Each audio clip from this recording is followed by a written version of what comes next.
if you're not sure if you're saving into the right types of accounts to give yourself enough financial flexibility down the road for unforeseen things that might happen, I'm going to go through some really helpful things in this episode. We're going to talk about two accounts that a lot of people have, which don't always have the most flexibility tied to them, and one type of an account that a lot of people tend not to always have, which offers generally the most flexibility for a financial situation, because we don't really know what's going to change down the road, whether it be goals or incomes or things of that nature. So we kind of want to be not just flexible, but super gymnast flexible when it comes to our finances. When I first went to school, I was put, luckily, right next door to my future wife. God was very nice to do that for me, Lauren. And so when I got to know Lauren, I figured out, or she showed me, that she liked some things that were different than me. We were watching sports and athletics and Olympics and things of that nature. And I was always drawn to sports that had more definitive outcomes, let's say. So like if I'm watching track, whoever crosses the line first is the winner.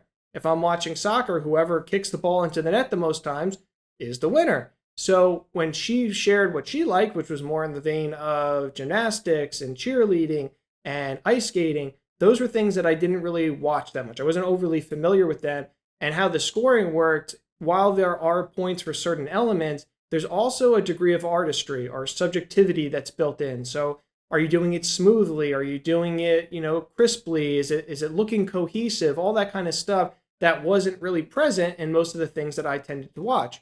Now, gymnastics in particular was really interesting because these athletes are just incredible. They're built out like a football linebacker many times, but they're not just strong, they're also flexible. So that same person that could, lift a house can also do a split, can also go up into the air and do 3 flips around, like all of this really flexible stuff. So it's not just strength, it's also flexibility. And that's kind of what we think of with your finances. Obviously, you want strong finances, but it's often very, very advantageous to have them be flexible. So the two types of accounts that we find most people tend to have when they come in to see us, or a lot of times, I guess I should say, the first by far is the 401k or your work plan.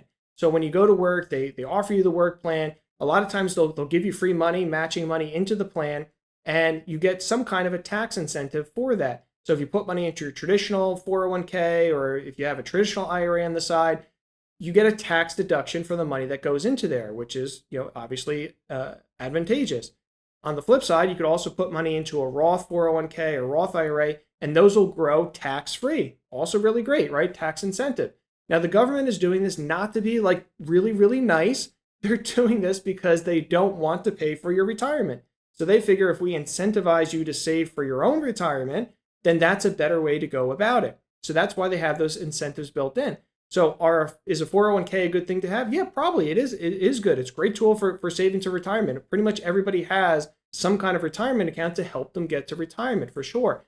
However, at the same time, realize that they're not built for flexibility. The government is giving you these tax incentives, but they're also giving you a 10% penalty if you take money out before 59 and a half.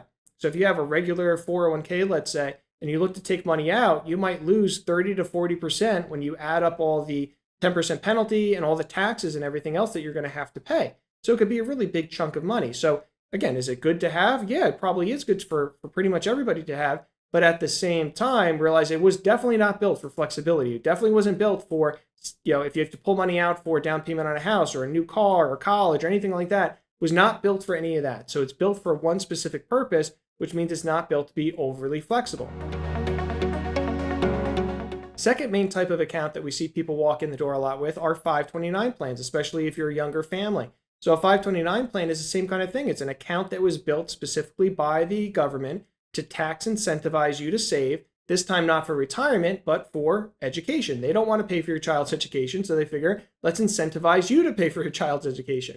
So for a 529 plan, when you put money in, you may, depending on your situation and state, get a tax deduction at the state level. But all of the money will always grow tax-free if it's used for education. If you try to use it for, again, your kid's first car, their wedding, a down payment on their first house, all of those are not eligible expenses. And again, now you're going to be paying 10% penalties and taxes on the growth. So again, is it a great account to have for saving for college? Yeah, it can be a great account to have. And it might make sense absolutely for you to have some of your money in that kind of an account. At the same time, just like the 401k, it is not built to be flexible. So it's really important to understand that difference.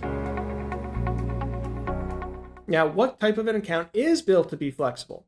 Well, most people have the two ends of the three buckets. So you have the first bucket, which are your bank accounts, and those are funds that you can get to kind of whenever you want, and they don't really grow though, right? They kind of just stay where they are.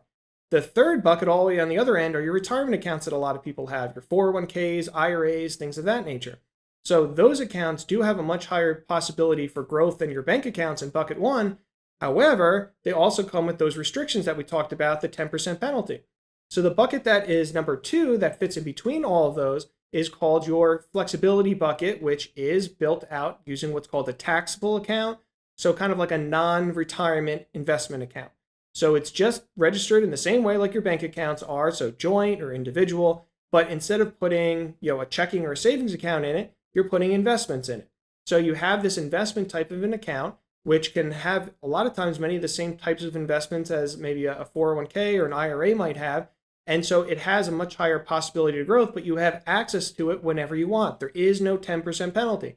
You want to use it for college? You can. Want to use it for a down payment on a house? You can. You want to use it for early retirement before 59 and a half? You can. So this is an account that you can use pretty much for anything.